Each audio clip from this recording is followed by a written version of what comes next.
So why don't we have you close your eyes and see what you can go in a 50 breast taking out the 200? What are we trying to go, a 33? Taking it out. Yeah, about there. All right. Okay. Luke, you want to say take your marks and all that? Take your marks. Ho! Welcome to Social Kick. I'm Brian Lundquist. We got the full crew. A blurry Luke Paddington. John off of his first week on the new job. He's back at it, Dr. John. And joining us off of maybe a little bit of taper, maybe a little bit of still building for the meet and doing some swim clinic stuff up at Cal Berkeley. Abby Herscu. What's going on, Abby? How are you? Hi, I'm good. How are you guys? Oh, we're good. Where are you in this schedule, by the way? I was thinking about it. Like, when do you leave for WUGS? And I guess you're probably still building up a bit, not quite ready for taper yet. Yeah. Yeah. So this is definitely a weird transition that I didn't really know what we were gonna do, but we came right back after nationals and we hit it hard on Monday. So we are definitely not at the taper phase. We are right back at it, training hard right now. And we leave the 12th of July. So we have a little bit of time right now to get a training block in, which is good. So you still got a bit before you leave. Okay, what was that first day back post nationals? You're on a high, you make your international team, you're like stoked, you're going to get some Team USA caps. WUGS was my first international team, by the way. So that I remember like that elation was pretty rad, but my experience was I made it the summer before the actual meet was happening. So I had a whole year to get ready and go through my senior year at Auburn and, have the rise that I did there, making A finals there. And then I went to WUGS. But you're like, boom, right after it. So yeah, what was that first practice back like? Because you didn't even know if you were going to have that practice. Yeah. I think the entire meet itself, I just went in thinking, I'm just going to see what happens. And so for the meet to go the way that it did, I was definitely still in a shock state when I got back to Berkeley and trying to wrap my mind around what happened and kind of what it meant for the rest of the summer for me. And so when I got back, I think I was a little out of it, to be totally honest. It didn't really sink in until all my teammates kind of got back for that afternoon practice. And then I was like, oh crap, this is really happening. I get to do these cool things this summer. So cool day for sure. Cool day. Yeah. I think that makes a good surprise, but what did you guys do that first practice back? Did they ease into it or did you guys hit it right away? We had a chill morning for sure. I wasn't too sure what it would look like because typically you have at least a Monday off when you come back from such a big meet, but yeah, we hit doubles that day and Dave kept it pretty light, but we definitely did 2 full sessions. So, but it felt good to, flush out the meet, get that taken care of. And it got me into a good flow for this next training block. Abby, we always ask our audience at Social Kick Swim on Instagram and YouTube for some questions for our guests. I wanted to hit a few of these and start it off with maybe following up on your performance from that meet. Like, what was the biggest change that you made in the last year that impacted your swimming? That's from Catherine Hazel. Oh gosh. Okay. I think I really tried to focus on the holistic approach to swimming this past year. Like I looked at, what are different areas outside the pool that I can really improve upon and just take advantage of. And so I wasn't very strong.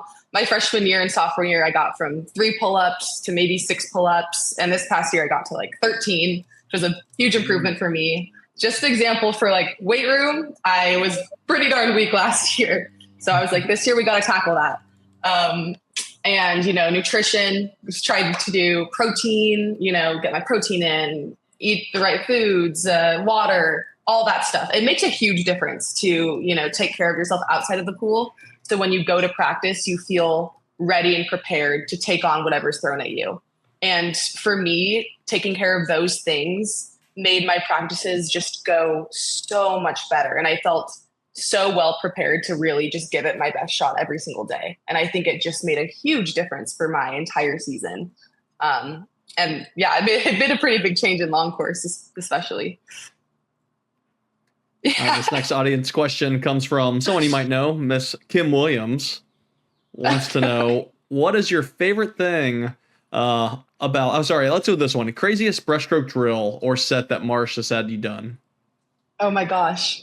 Okay, I actually have one for both of those, if that's okay, because No. the Let's hear 'em. breaststroke gang is its own thing. You've probably heard breaststroke is it's its own thing. And so Marsh sometimes takes on the breaststroke squad here at Cal, and he has had some pretty weird drills, anywhere from using the big med ball things that you sit on, the physio balls, the big bouncy ones. There's a drill where we'll jump on those, fully jump on them, and it is so hard to stay on top of a full physio ball floating in the water and try and swim breaststroke on top of those physio balls to get your hands to get in the right position, kick in the right position. That is one of the, and I could not do it because if you go over too much, you go back too much, you'll flip over or you'll flip back and it'll throw you. That one was pretty crazy. Is there a name for that drill? I think he draws photos on the whiteboard. Okay. And so we'll have a photo of what to do. And it doesn't typically have a name, but we all know what he's talking about. Hieroglyphics with Marsh. It's just like, all right, the workout in 4 photos, you have to figure it out from here. Yes, exactly. But the next one does have a name. I think maybe a swimmer came up with this one. But again, it has a photo. If he draws it, we know what he's talking about. And it's called the spider drill. And it's where we'll go and do kind of like a skull with our arms, like a infinity sign skull. Really, really fast with our arms and our legs at the same time in kind of like a frog kick pattern. And then you want to get your entire body out of the water. And so you're just doing this weird thing with your entire body out and your head down. And you're like floating on the water like a little, what's that animal? The little animal in the water. And it's just the weirdest looking thing ever. But if we do that in meet, we get a lot of looks. But it works. It always works. That's the craziest thing. You think about it and you're like, I don't know what that's going to do. And it works. And then this is another Marsh set, but it again is fantastic. And it's called the Ace Your Pace set. And Kim was there for one of these sets. And we do them in Hawaii each year for our training trip. And the whole Cal women's swim team knows about this. And we get this like big Google Doc sent to our group chat. And it's just full of these like emojis and weird hieroglyphic type, things we have to decode. And it's like, okay, if you go this many, then you get to take this many off. And it has a list of like, for breaststrokers, you have to hit 11 different 50s at your pace. You can hit 4 in a row to get 100 easy. And then you have one mulligan. So if you miss your pace on one of those, you can take your mulligan. But if you do a 50 and you miss your pace, you have to take 100 easy. And you're not done until you hit 11. And then say if you hit your 4, you hit a quad of 4, then you get your 100 easy. Your interval decreases. Oh, no, it increases on that one. Sorry. So each one, it changes by the quad. And it's just the most insane set I've ever done. And the whole team does it. And so every single person is doing a completely different set next to you. And it's just wild. But yeah, it's really fun. What's the best Ace Your Pace story or thing that you've witnessed another teammate do?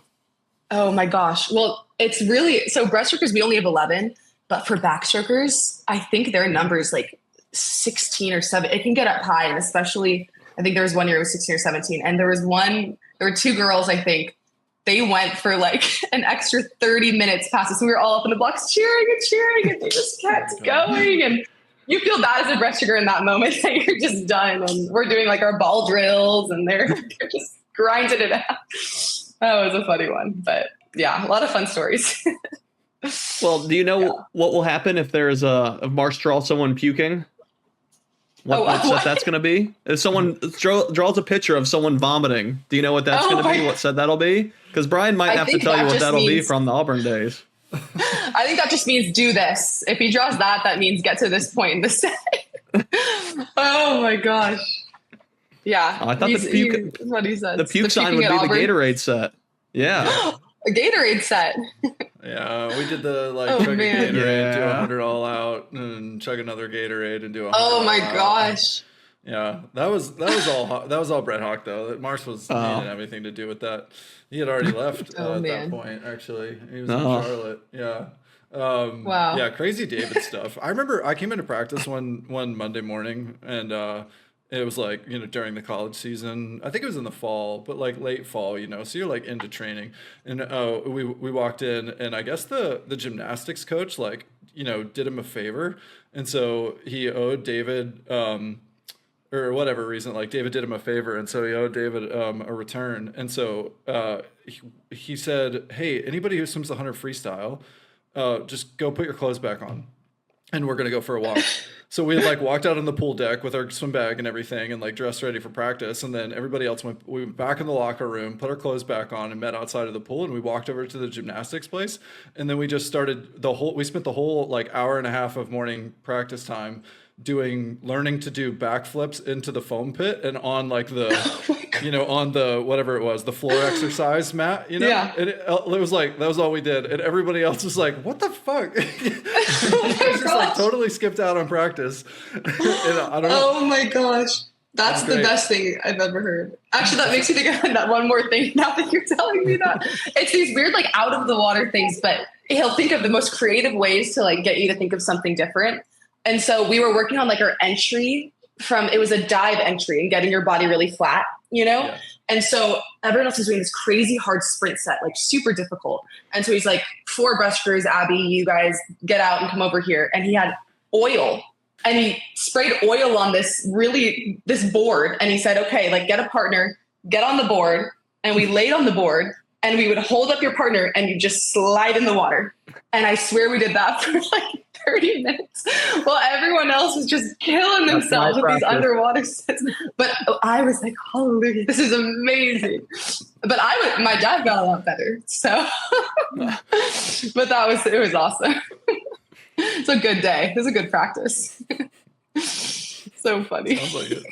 Oil day. So funny. Yeah. That's awesome. All right. We had a few audience questions about your favorite TV shows to binge watch at a swim meet, and then even some ones asking about reality shows. So what are you watching during these swim meets that's got all your friends wanting us to ask you? Oh man. I think these are my teammates are plugging in some questions. So I really like to binge watch TV shows at meets. So I like to have one continuous show that I'll start and then I'll be almost done by the time I finish.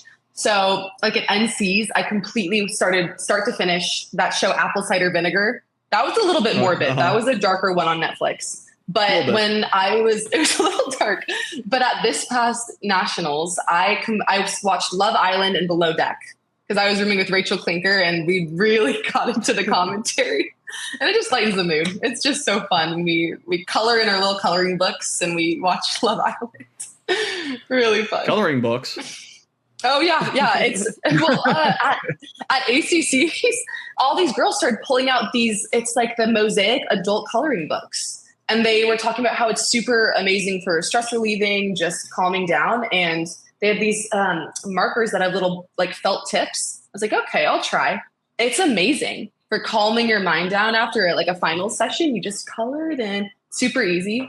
I kind of made fun of it at the beginning, but now I'm like on a kick with it. It's super fun. So yeah, honestly, I think it's good to have some kind of like non-screen activity too to just like dig into and focus on. I find that to be really relaxing. Because I'm too often just listening to something, having something on in the background that's something technology related. So I find that whenever I'm sitting still, working on something with my hands or, like a craft or something without a screen, it's just like a different kind of relaxation, I was going to share that when I was, you mentioned the show Below Deck, and I was in Sicily with some friends a couple years ago. I had a buddy who had a wedding in Italy, and then we did a little vacay in Sicily after. And we happened upon a marina where there was the yacht from Below Deck, and they were shooting like the show, and they had the whole crew in the back and like some of the people on, and it was like, wait, what? And there was like a whole crowd of people there watching them shoot, the show while they were still in port, and then they were like taking off and going off to sea, and I was like, oh no way, you can see it in real person. Oh my gosh, that's so sick.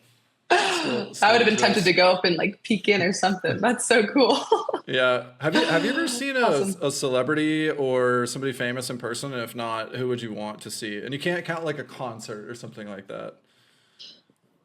Actually, when I was younger, I grew up in SoCal, like LA area, Orange County area before I moved up here.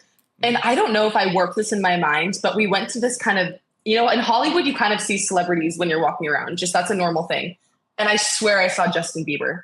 And I tell everyone this, but I swear that I was walking in this hotel and there were paparazzi around him and I saw Justin Bieber. And I tell people that to this day. But I was also like 9, so I'm not quite sure if I just made that a reality or I don't know. But that's what I like to say. I've seen some interviews with I was thinking about this interview with Brad Pitt and Leo DiCaprio where they're talking about like what movie quote they get the most. And for Leo is from Wolf of Wall Street, where he's doing he said he gets that all the time. And then Brad Pitt said that he gets "What's in the box," which is from the movie Seven. If you haven't seen it, yep. And I'm curious, like, what would your line be to Bieber? Or if you could go back to that moment and sing a lyric to Biebs to get his attention, what would that lyric be? See, the first thing that comes to mind is like so sassy. I'm like, never say never. Like going up to him and like, I don't know. I don't even know. Like seeing him with Haley and just going up. I don't know. No. Haley's not there. She's not there to ruin the moment. She's not there yet. This is way in the past. As a 9-year-old Abby. I think I'd still say the same thing, but maybe a different, like never say never, like I'm a believer. You never know. I was waiting for baby. What is this? Go ahead, John. Yeah, well, we have to bring it back. A show we did a while ago, we asked, I think it was some of the Tennessee women, what Justin Bieber can go in a 50 free. So what do you have them at? Oh my gosh. Oh, that's right. Oh my, that's a good question. Because there was two responses. They responded one answer, and we disagreed. So what are you pegging them at? And also, I'm sure you didn't see him. That was like a 40-year-old woman you saw on the street, and you're like, oh, that's Justin Bieber. I swear I did. I feel like he looks kind of fit. I wonder. Oh my gosh, I feel like a 32, and I know that sounds offensive, but I feel like with the dive, people can't quite get the dive. You don't dive normally. 32.5. That's what I'm going in at. Yep. Short course yards? What are we thinking? Short course yards. Yeah. Nah, he's not breaking 40. Come on. Yeah, we all said 40. I think the Tennessee women said 25, and that blew our minds. We're like, no way he's going to 25. Are you kidding me? Are you kidding me? Arms swinging, going nuts, all out. Something around a mid-30 is reasonable. Running dive, maybe even. Oh, now we're gonna run. You throw a monofin on him, he's going 25. We will make him do it. Do we have proof he knows how to swim? With Justin? No idea. No clue. Oh man. No clue. We do not. Just throw him in there. DNF. No. Oh gosh. That's awesome. What a way to go out. What a legacy to have if you were to take 25. They're confident. That's 25. Awesome. I think this all the swimmers who are like, peak in their career right now, there's a slippery slope. Let me tell you, it drops off pretty dramatically if you're not in the pool every day. I think there's in the pool every day bias. We're like, big time. I can confidence. 50 free and 21. Yeah.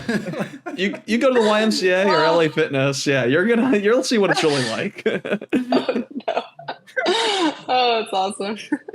Oh my gosh. Oh, man. Let's talk about your season. I know we touched on it a bit about some of the things that led to the results that you've had, but I mean, you showed up in the final at nationals and dropped 2 seconds, and you took down the NCAA champion in the process and some other big names of international competitors. And I imagine that moment had to be pretty great. What was that moment like to have that swim, to look up at the board, go a 2-second PB?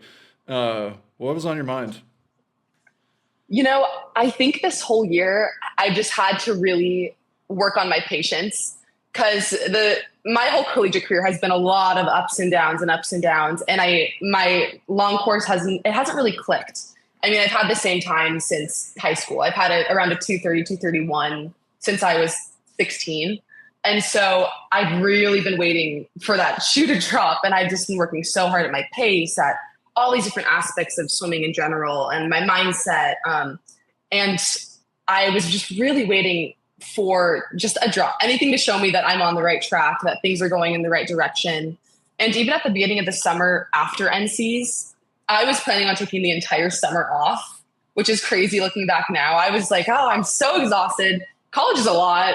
I need a break. But then David and Dave were like, you kind of have this outside shot of dropping some time. Your long course pace looks good.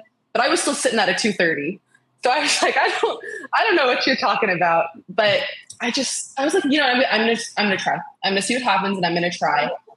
And as we started practicing, things just started really working out. Like my pace just started dropping dramatically. And I started going from like 38s and 37s to 34s and 33s, which is something I've never done before. And that to me, I was like, oh crap, I guess I really do have to try. And honestly, we went to this meet in Irvine right before. And I was like, okay, my pace, I'm going like 34s in practice. I'm ready for a 225 right here, right now. Some type of false confidence just overcame me. And then I went the most painful 230 I've ever done in my entire life. And I was like, what on earth is going on? Like all these different signals, all these different things. And then, so I really just had to like recenter my mind and just try and find some sense of belief, some sense of hope. And you know how that goes when you just go a time and you're like, crap, and it hurts too. And so I went to Indiana, and in that morning swim, I just really tried to block everything out and focus on like the training that I'd done and be really confident in that. And that morning, I really just had to do my own race, like block everything out, put blinders on. And that was a 2-second PB that felt good. And then I was like, oh shoot, like things are going really well. And that was really exciting for me. And then at night, I really tried to calm myself down and not get my hopes up and just blinders on, do my own race, do what I've been practicing.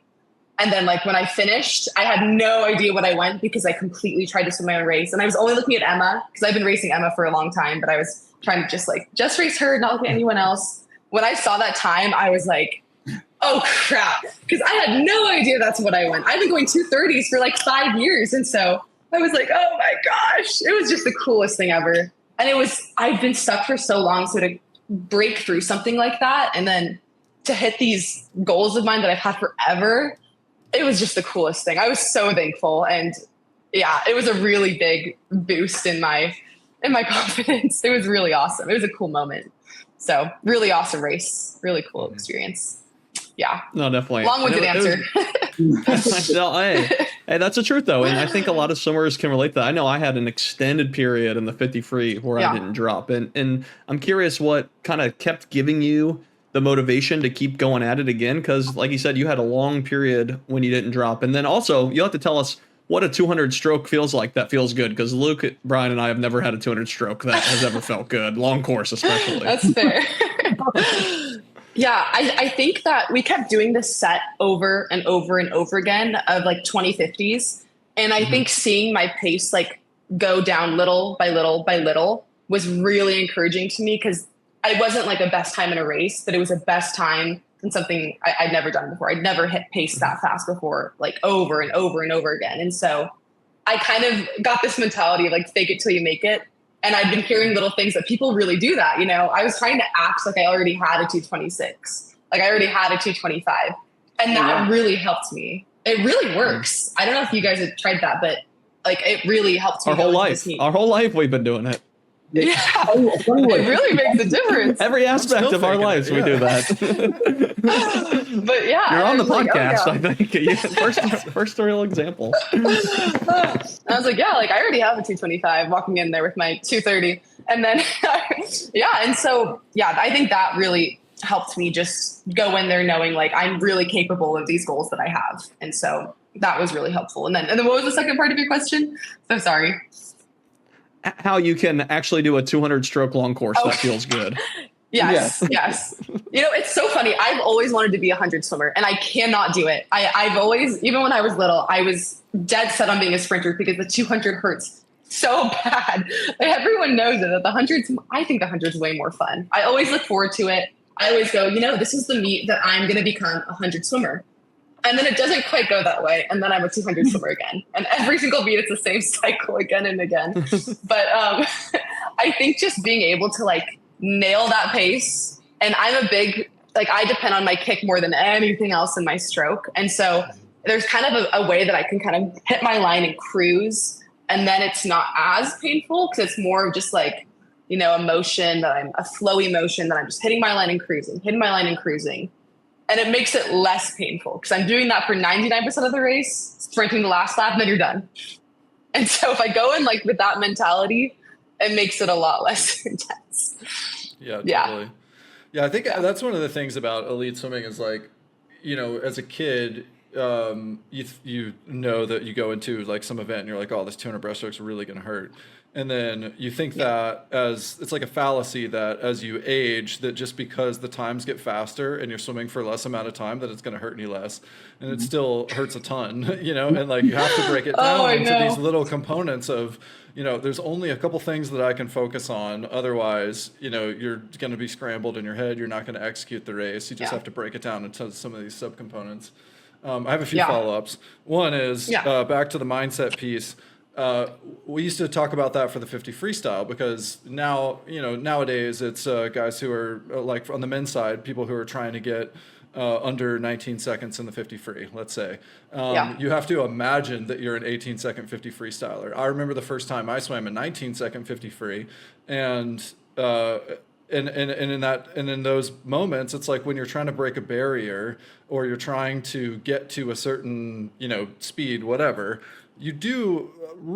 I can resonate with like the mentality of imagining that and believing when I'm standing behind the block that I am a 19-second 50 freestyler, you know, and you having established that already is, I think, you know, obviously I did that for the 200 freestyle in high school as well. Like when I did have a like totally eat shit moment as well when I thought that I was going the goal time. And I went out way too hard, and it was really ugly by the end. But then I came back a couple days later and executed the race properly, and then, you know, I became like a fast swimmer. What's it going to be for you now that you are a 226 breaststroker? Are you going to WUGS and going, I'm a 224 breaststroker? Are you looking for some of those, like, coming back to the paces? It may be too short in the season, but we've also seen a lot of high-level swimmers build that wave of confidence, ride it, and then go to the next meet when you weren't necessarily expecting it to be there and think they had a great Olympic trials, for example. And then they go to the Olympics and they're still dropping time, and you're like, whoa, where did this come from? But the moment, the environment, the newness of it can do a lot. So I don't know. Are you adjusting that at all and recalibrating now that you've achieved X and now, you know, it's re-goal set? Yeah, I think I'm trying to really just step in to this new phase of, you know, my training and kind of this new athlete that I'm becoming, because it really is a new phase. You know, I'm going to this meet that this is my first real Team USA meet, and I'm trying to step into that. I'm trying to step into the fact that I did go 226. I'm not just a 230 swimmer. It's just a more elite mindset. And I'm trying to go into being more of a professional elite athlete and think of it in that way and be like, I can repeat 226s, because right now there's a little voice that's like, you only did it once, you know? And so I'm trying to squash that and be like, no, you can go 225 and you can do it again and again and again. And it definitely is taking a little bit of tweaking because it was so recent. But yeah, I'm trying to just really ride that wave, because in my mind still, there's another part of me that's like, I do think I could go 225. There were things that were wrong with that race, despite how well it did go. And I definitely do have I have a lot of big goals that I still think I could hit this summer still and next summer. And so, yeah, really stepping into that, I think could help me. And it is a mind shift. You have to really change the way that you think about things, because I'm still in college. So it's tough to kind of recalibrate your mind to think in that way of, I am this good. I can be this good. You know, being next to all those Olympians sometimes I'm like, whoa, am I really here? It's a little bit of imposter syndrome. Mm-hmm. So I'm trying to kind of break through that right now. And it's a little tough sometimes, to be honest, looking around and seeing these people. Like I used to, when I was 16, that was my first Olympic trials. And I remember I watched Kate Douglas race, and I was like, oh my gosh, we broke down every single part of her race after she raced with my coach. And it was just insane. And she was my idol. And so now being next to her in a finals, it's just insane. It's the coolest thing ever. But it also, I'm racing her now. So it's a crazy mind shift. And I have to really learn how to do that a little better. So I'm working on that right now. But yeah. 216. I know. World record. Yeah, there you go. Well, kind of on that, how do you go about setting these times or these goal times that you said that you're, putting in your head that you can go? Is it purely based off of pacing? Is it sitting down, writing these goal times down, or how do you and maybe your team around you come up with that? I think a lot of it is based off of, at least for me personally, what I do in practice. Like we do a lot of broken 200s, a lot of them. And so if I see myself going 33s and 34s in a 200 broken, I feel like I'm capable of, a 220 low. I feel like I'm capable of a 222, of a 223. And so the more that I do that, the more that I feel I can accomplish at these meets. So I think that's been really helpful in opening my eyes. And we also do a lot of just get up on the blocks and race. We've been doing so much of that this summer, where we get up and he'll say, okay, just go do a 2 breast. And we'll have full on touch pads, everything. And I'll be next to the guys too, because there haven't been a ton of female breaststroke at Cal this summer. And so seeing them next to me and trying to actually race them. And then I think, if I just get a little bit more taper, I can catch them. And things like that have definitely been in my mind and helping me set those goals. So, you're talking a lot about stuff that you have done for yourself and put yourself in this place and squash this out of here and relax here and coloring books. And it's all looks like it's coming a lot from you. But surely it comes from a place of guidance, or you're also mirroring, or do you guys do a lot of mental health training, visualization on deck with your family? What kind of sets you're doing to help you, like, all right, let's now work on calming ourselves down. Let's go breathing exercise. Let's do a X exercise. What kind of stuff you might have done training wise to help you with this? Yeah. David actually stresses a lot of that at Cal. And I remember specifically before NCs in Hawaii, we do a lot of team building, but also a lot of just mental prep for the upcoming champ season. Yeah. And we did this one exercise where he laid us down and we did a full mental run through of our NCs races. Nice. And we broke down every single part and he talked us through it. And then we did it on our own. And I've kind of been taking that with me for all of my meets. And it's really helpful to just visualize every single part, because then when you go to the meet, it is a lot less daunting.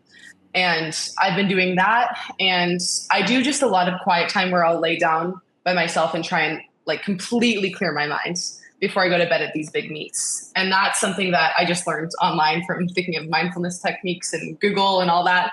And that's really been helping me too.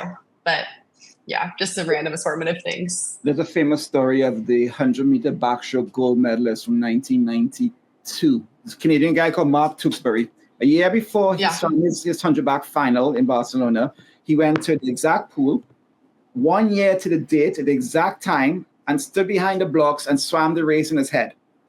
And he saw himself winning a gold. And 1 year later, exactly what he did. So he just was that particular about it. And he was like an underdog. He was supposed to win. But I want to ask about has Josh and Kim and David told you stories, or you talking about these such experienced, successful coaches, and have they given you advice, or that you've I trust that, I believe that, I see that, I get you? What's some words of wisdom that they've given you that's definitely I don't know what you're talking about, but I'm going to trust you. Holy shit, it worked. You know? Yeah. Actually, so my freshman year, I went really, really slow. And so what I tell people is my freshman year, I went a 200 breaststroke that was slower than what I went when I was 12. And that was at my biggest meet. And so that was a real rough patch for me. I just did that last week. Don't worry about it. It's fine. But yeah, and my parents came out, my grandparents came out, and it was a little embarrassing. And so I went to Dave and I talked to him, I think some months later, and I talked to him. I was like, what is my role going to be on the team? Should I be a personality hire? What should I do? I want to make NCs. What's the deal? And so he told me a story about an athlete who freshman year was just like me and then worked incredibly hard in one season, finaled NCs. And it was just a short little blurb, but the next season, I remember I just put that in my mind that that's exactly what I was going to do. And next season I was able to make NCs, which I didn't final, but this season I finaled. But something like that, just that it felt very tangible that I could go and attain that. And the fact that he went that slow freshman year too made me feel very seen as well. And then, David is constantly just pulling people saying your kick's better than hers and your pull looks just like hers and you just need to get your arms like her, and showing me videos constantly. And, it gives me a lot of confidence. And also on our team, just in general, we've had so many people just hit their potential recently. And it has been so inspiring to me. Like Leia Polonsky recently, this past NCs, that was one of the most standout, inspiring meets I've ever witnessed, to see someone just hit every single one of their goals. Boom, boom, boom, boom. And I've seen her since my freshman year trying to reach her goals. And so seeing that, I just saw exactly what that was. And I was like, I got to do that. That's exactly what I want to do. And her elation when she, finals, then podium, then another drop. It was crazy. So I think that's where I got to get a lot of my inspiration from, for sure. Yeah. Yeah, Leah's NCs was great, stepping up in the 2 free and relays. So that was fun to see in person. I was having a blast with that. But I want to put your visualization to the test here. See how good you actually are. So why don't we have you close your eyes and see what you can go in a 50 breast taking out the 200. What are we trying to go, a 33? Taking it out. Yeah, about there. All right. Okay. Luke, you want to say take your marks and all that? Take your marks. Hope. All right, so for those listening, I'm timing Abby here on the 200 breast and also trying to distract her as much as I can. I was wondering if we're going to be able to talk during this whole thing, or I'm going to talk the whole time because she's locked in right now. When is she turning? She understands she's going to open her eyes when she's at that 50 mark. Well, I feel like the famous one of this is Phelps saying that he could get within 1/10 of a second or like nail the exact time. And I felt like I got pretty good at this to be able to nail a 50 within 1/10, but all right, we're going out fast. I like it. I like it. Now fast. We'll call it a 30.0. Exactly we are going for it, this 200. When I don't chill, this is how fast I go. Oh, boy. Yeah. Tell him, John, what was the time for the I hit the stroke count. Yes. So we'll round up to a 30, but 29.8. So she's going out in 50 breast finals at Worlds time right there. So I'm excited to watch this two breasts. Well, I hit my 16, so I at least was hitting stroke count on that one. Oh, there we go. Hey. Oh boy. If you're out fast, you just got to ride it out, right? Just got to go with a painful 226. Gotta go with it. It's gonna be a painful finish on that one, yeah. Oh man. Have you ever seen the Rebecca Stoney tie up in 2009 or whatever it was? The like epic collapse in her 200 breast final. Have you ever seen this race? No, I don't watch it. It's gonna give you nightmares, I think, as a 2 breaststroker. It's like it's better traumatizing. No, it's better to recognize these things, and then after you need to go through your mental exercise of recognizing that it's there and that it has happened to a person, and then now you're able and to they're okay. Say, okay, that's fine. That's not me. It happened to me. Oh my god, they made it out the other side. After. It is. Oh, that's so funny. The most epic collapse I've ever seen from like a seasoned professional. Oh my gosh! I just think that's one of those races. If you go out too hard in the 2 breast and the 2 fly, it's so hard. It's real hard to finish. It's one of those. I'm gonna have to watch that.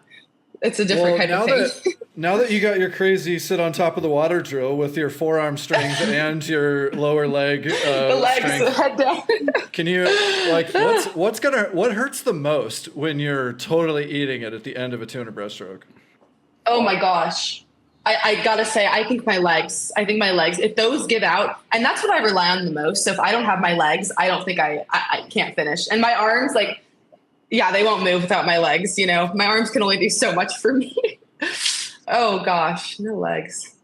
Have you ever had a moment in a race where you finish the race and you're like, I can't use my hand. I can't what can I do? Yeah, that 229 freshman year, I have to say, 229 2 breasts. Yeah, that was definitely one of those. What lap did I just do? 10? Oh gosh, that was rough. Man. Are you thinking at all about what's beyond Berlin and into next season? I mean, you said you were going to take this whole season off anyway, but what's going on? After. Yeah, I think this entire summer and the results of Indiana really just opened my eyes to what's possible.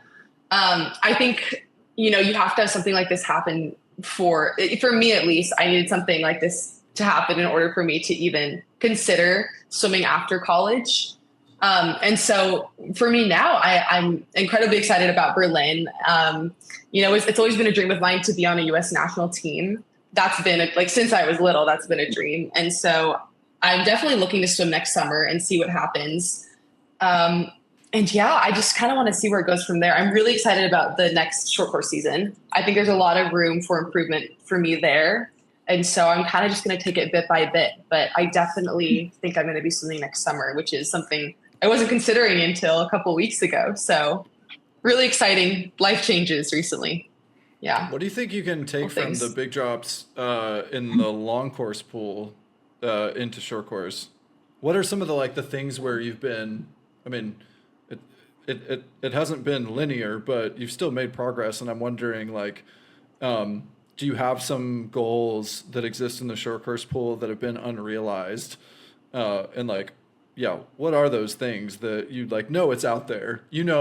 I am a X, athlete, and you haven't been able to, necessarily show that with a result yet. Yeah. Honestly, I have to say it's my sprint breaststroke and long course and short course. And I think, I have a really hard time with my walls. That's always been a sticky point for me. So I like long course a lot more. I like just laying out and just hitting my line. That's my favorite thing. And when I go to short course, those walls really get me. And so for the past, 6-7 years, I've been so stuck at a 101 and 100.5, 100.2. I dropped 0.01 in my 100 breaststroke every single time I swam it. And every single time I'm like a 58, 5900 breaststroker at least. And so I'd go in and I'd be so frustrated. And this past NC2As, I got a 59.99. So I barely got under there. And I was like, oh my gosh, at least it's under. But I think that's the biggest spot for improvement for me right now is that sprint, that 100. I really need to work on. And I think I'm better than what I have put up time-wise. And 100 long course for sure, but definitely the short course 100. And I think I've made a lot of moves in my short course 200. I dropped from, it was a 209 to a 207.6. So that was definitely a big drop, but I still think those walls need a lot of work because I go in and I just get a little stuck, whereas in long course, it's only an issue 3 times. So it's just a little bit different. So I'm excited to go and kind of tackle that this year. We have such a fantastic class coming in and they are good at their sprints. So I'm going to try and catch them on those turns, train with them. Well, I could conversely, what from your long course training in breaststroke especially, and your long course success this season is going to help you your short course season? We don't always think about how long course training can help short course swimming. For you, what is it? Yeah. Is this confidence for you that you the long pool, I was great, so this is only a quarter, so short? What is it about you think will help you? I think definitely the confidence, but I think honestly the biggest thing is just my aerobic breaststroke. The amount that we've been doing has been insane. The amount of just sheer breaststroke at such a high speed. Yeah. It has to translate in some way, shape, or form. And it makes me just confident that I can just keep going and keep going. And I think we've done that 2050 set at least 8 times now this summer. And it hurts so bad every single time. And so having that in the back of your mind, you can take on a lot of short course sets knowing that you finish that every single time. So yeah, definitely the aerobic breaststroke ability will translate, I think. And standing behind the block and the wall's right there. It's a short pool. We're good. Okay, let's go. Yes. Yeah. I can push off of that. Less breaststroke. Yeah. Hey, is the whole fam coming out to watch this summer? I tried to convince my mom. My dad can't come out, and my mom is like, I'm scared to travel alone. And so I'm trying to convince her right now to make the trip out to Berlin. So we'll see if I can get her to come see. What are your tactics to try to convince her? What's I'll take you to lunch. We'll go explore, Well, I was on an international team in high school. And we went to, it was FINA World Cup short course meters after the COVID trials. And I went to that one and I swam horribly. It was my first time ever doing short course meters. And so I didn't realize that it's a little different than yards. So the walls were all really messed up. Mm-hmm. But I tried to convince her to come out to that one. And at that one, she was like, I'll go to the next one. And it's the next one because she didn't think there would be a next one. So now it's your time. Come on, Mom. To go. Jeez. Yeah. So we'll see Step up. if it shows up. All right. Yeah. All right, I want to talk WOGs, and either Brian or both of you guys can answer this. First of all, describe what makes WOGs. Like, how do you qualify for WOGs? What is WOGs for the audience that doesn't know? And then, Brian, what advice do you have for Abby of what you were pleasantly surprised at WOGs that you didn't realize that, when you competed against there? Like, what to expect, Canadian university swimmers and British university swimmers, what have you. But was there something about the competition that you were surprised about, Brian? So maybe, Abby, describe first how you made the team. What's the qualifying time for WOGs? Yeah, so what it was explained to me, it was pretty much the top, like basically third and fourth place qualify, and you have to be going into college, enrolled in classes, or you have to be about 1 or 2 years removed from college or university, right, and you can go and qualify for the meet. And what about WOGs, Brian, that you was cool when you saw it and that Abby may not be expecting?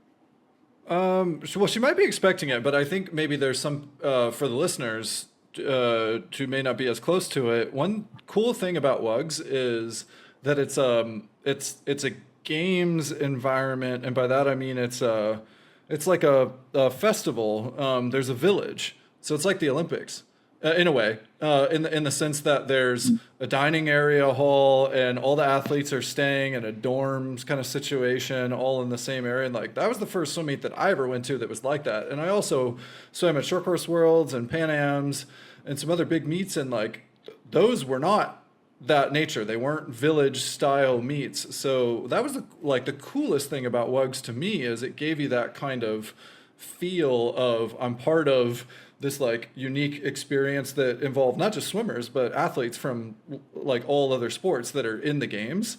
And I don't think there's like as many sports at WOGs as there are in the Olympics, but it's still a lot of different sports, a lot of different athletes. You're sharing the dining hall experience with them, and able to interact, trade gear, and that whole thing. So I always find that was like really fun. And I think like the moment too, for me, just like making my first international team, is when you get this like giant shipment from USA Swimming that has all of your swag is the coolest thing. Cause like they give you luggage too, everybody, like it's not just the uniform, you got to have all the same bags and everything. So that's just always cool. All the swag, all the gear, trading for your shorts that are 3 sizes too big, and getting rid of the stuff that you don't like. But yeah, I don't know. Fun to be able to do that kind of stuff. Yeah. We didn't get that for Trinidad WOGs. We had to buy our own stuff. Yeah, we didn't get that. You had to buy it? Yep. Oh, man. But you still got to trade it. I have a question, and I wonder if you guys are going to understand what I'm going to ask you. Are you looking forward to Bucks swimming U Sports? And do you think that should happen more often? What am I talking about? Bucks swimming U Sports. I have no idea what you're talking about. Canadian championships, I think. Canadian championships swimming the British. So the British college swimmers team are swimming the Canadian college swimming teams. Like the 2 All-Stars are swimming against each other.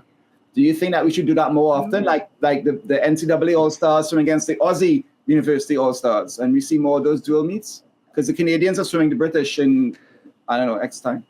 There's not enough that have college systems. What would it be like? Canada, US, and British? Like they're the only ones maybe that would have similar. And we don't need to see Canada versus US, Luke. We already know what's going to happen in that competition. Yeah. Yeah. Well, Canadians swim in the US anyway. I said Australia against the US. I don't know. But they don't have. Do they have like the same robust college swimming system? Australia, I don't think they do. What if it's Canadian university swimmers like Leendo and Caroon and what have you? I don't know. Then it's interesting. Yeah. But those guys swim in the US. So I know. It's a moot point. Bucks are swimming U Sports. I thought that was interesting. Developments swim different.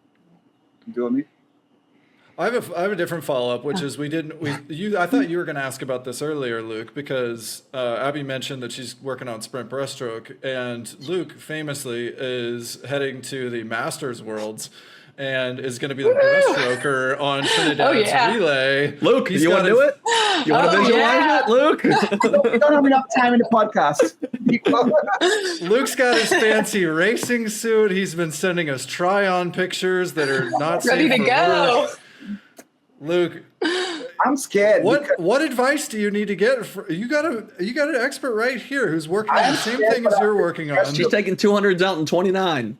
Get some tips, Luke. Give some tips. Long course 29s. You make a 29 freestyle, Luke. We are all freestylers, sprint freestylers. So when we sprint breaststroke, it literally is as fast turnover as we can go and as strong as we can go, and we make it to the 50. But it doesn't work though. It doesn't work. High stroke. Oh gosh, spinning. Manadu had a world record at one point, right? For 50 short course world record. Yeah. He did it. So power and turnover, but it's scary. And how is your 50 long course, Abby? Do you like sprinting 50 long course after all those 20-50 repeat sets you do? Do you like a 50? How do you do it? A 50 breaststroke? Yeah. What's funny is I've actually at a meet, I've never raced a 50 long course breaststroke. My coaches have never put me in it in high school. And I'll give you advice. Okay, wait for me. Okay. Yes. Oh God. Yeah. And I ask too. I got so many comments here. I'm not ready. I got to get up and just try it. I think I could do a good one. I think my stroke count would be like 35 or something crazy. I'd spin the whole time. Get too excited. No, the hard part is the timing. I don't understand how they get that timing so quick. It's one thing to get the timing for the 200 and get it there and forward. But when you tempo, your timing goes, it's art. I don't know how Julian Smith does it, for instance, or Lily King or these people. It's incredible. I think they just throw their arms. It's the strength. They can just shove their arms forward at this crazy speed. Yeah. You know? Yeah. They're strong. It's the arms. The arms, really? I think the sprinters, it's the arms. Mm-hmm. Yeah. I think that's why my sprint isn't as good. And that's something that I've been really working on is the arm strength. Because you can just, when you look at Lily King's sprint stroke, shoves her body forward with her arms and she just makes this pathway for herself to get forward. It's insane. You look at it, we looked at her in slow-mo, it was wild. And same with Emma Weber's stroke too, who I've been looking at. Yeah. She's just able to like shove her body forward because she's so strong in her upper body. So I'm definitely trying to get a little stronger with my shoot. So it's next thing. But yeah, for your breaststroke relays, the shoot is like the key. My tactic is a butterfly kick. That's what I'm going to be doing. No amount of oiling up the board is going to help Luke go fast in the 50 breaststroke. A teammate can slide him in. All right, two things. I believe Luke tried to compare himself to Manadu there for a second, saying us sprinters and Manadu has that. So I just want to make sure we all know Luke is not Manadu, the gorilla. And then two, Brian, who do you have in this race? Luke 50 breast, Abby on the Swiss ball doing the breaststroke drill. Who you got? Well, I'm still taking Luke, but what I'm not necessarily so confident in is that Luke isn't going to overspin and then cook his forearms so bad that he can't finish the last 10 meters, and Abby's going to tortoise in the hair of this thing on Luke. It's going to happen. I'm going to look so good for about 10 meters. Oh, man. Well, I don't know. But it's Masters, nobody's watching. Who cares? And that's the attitude. You have to go and have fun, and whatever happens, don't let my Trinidad teammates hear this. But yeah. Exactly. The whole world's going to be watching, Luke. It's good. Abby, we got some rapid fire questions for you. Oh, man. Okay. What's the hardest race in swimming? 4M. Would you rather win an Olympic gold or get 1 million TikTok followers overnight? Olympic gold. GP in the pool? At times. Which show are you saving for Wugs to binge watch when you're there? Sunrise from Pretty's coming out the day before I leave. Ooh. Yeah, you guys don't know what that is. I've seen the title. John's got a wife who's into that kind of stuff. All right, if your life was a reality show, what would the title of your reality show be? Oh my gosh. Abs of Steel. Boom. Oh. I like that. Oh, she was ready. Yeah. What about something pull-up related? 13 pull-ups is a lot of pull-ups. I feel like you could. Yeah, look. I feel like that ties into Abs of Steel. Yeah. Abs of Steel. I do remember actually the Buns of Steel videos. Did you know that those were a thing? These are real VHS tapes. All right, what's your have you ever done karaoke? If so, what's your go-to karaoke song? Oh, I have done karaoke. Shallows, the one by Lady Gaga. It's just Shallows, right? Yeah, but do you get a duet as well? Do you pull somebody up with you? Well, we do it. The Cal Swim, we love to do karaoke, and we love Shallows by Lady Gaga. It's a repeat one for us. So a lot of us we all go up. And no, we do it so low. We do it so low.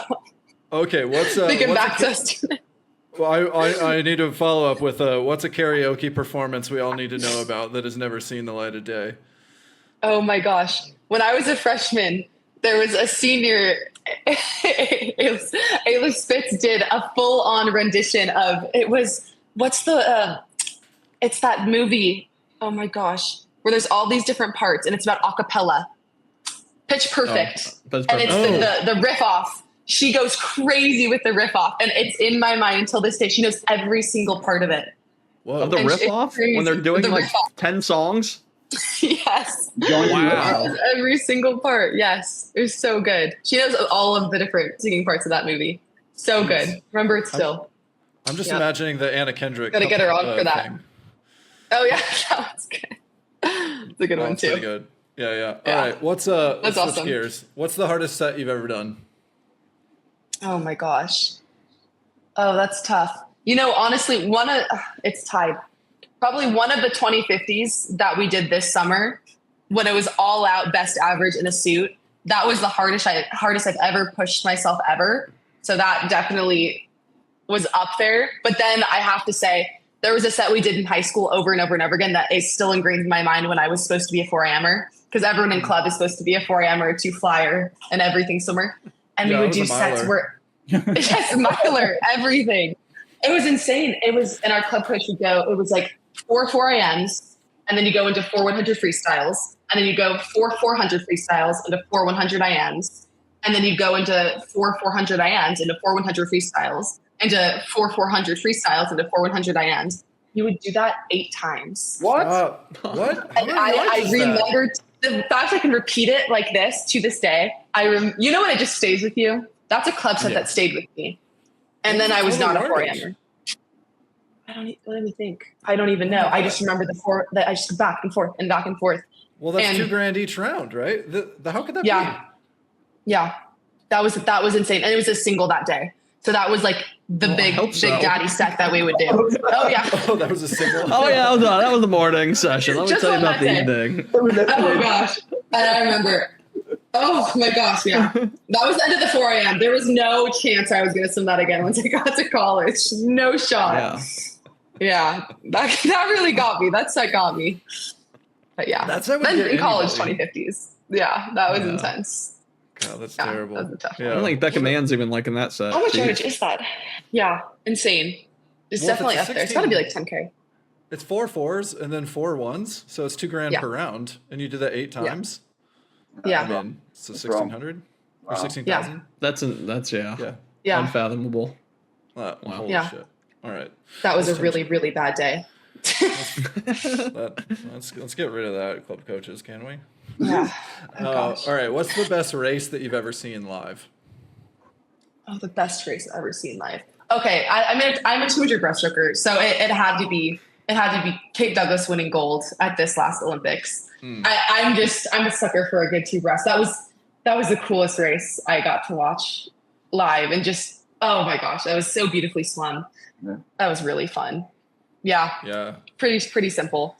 It's fun to watch her do breaststroke, that's for sure. Mm-hmm. I mean, talk about versatility. Yeah, she's so good. And then growing up, I used to watch Missy Franklin all the time on the TV, but I didn't really know what swimming was back then. I just knew I liked her. I liked her, and I liked Kathleen Baker. I was a cowgirl from the start, but can't tell you any specifics. Just backstroke. Okay, being a cow person with Missy's 139 that's still standing. Is that the best NCAA record on the books? I mean, Gretchen just did some crazy stuff. So which one's the best amongst the women's events? Ledecky's. Lawns, yards. It's hard to say. That one's pretty darn good because it's sticking. It's sticking pretty good. But Gretchen's just getting every single one. Yeah, I probably Katie. Katie has some good ones in there too. I mean, I'm a cowgirl, so go Bears, probably Franklin's, Missy's, but there's a lot of good ones to choose from. You can't go wrong. There's a lot of good NC2A gals. That's fair enough. All right, last one. How often are we doing social kick these days? Social kick in practice or the podcast? In practice. How much are we doing? We do. There was one day that I'm not kidding, we did 200 social kick after every single part of our set. And I think we did about 3K of social kick during NC2As. And I'm not kidding. The girls that were doing NC2As will remember this one day that we were tapering. And at the end, we were like, we don't want to talk to each other anymore. We were like, that's good. It was fun at the beginning. We do a lot of social kick at Cal. We love it. All right, so we've officially, Cal has officially established the limit of social kick, and it's 3,000 in one practice. Maybe a little much. Abby, thanks for hanging out with us. We're excited for your progress and to be able to see what you'll continue to do. Thanks for teaching us some visualization drills. Luke is going to channel any of that advice in shooting forward in his 50 breast this summer. So it's been a learning time with you. So you're welcome back anytime to re-educate us, and we'll stay tuned for the world's eyes will be on the World University Games, not on World Masters. Sorry, Luke. Okay. Thank you so much for having me. Yeah. All right. All right. That's it for this episode of Social Kick. We'll see you next time. See you guys. Hey everyone, thanks for hanging out with us. If you enjoyed this episode of Social Kick and you'd like to see more, subscribe to the channel. And we love talking swimming, and we'd love to talk about swimming with you. So leave us a comment, and we'll see you next time.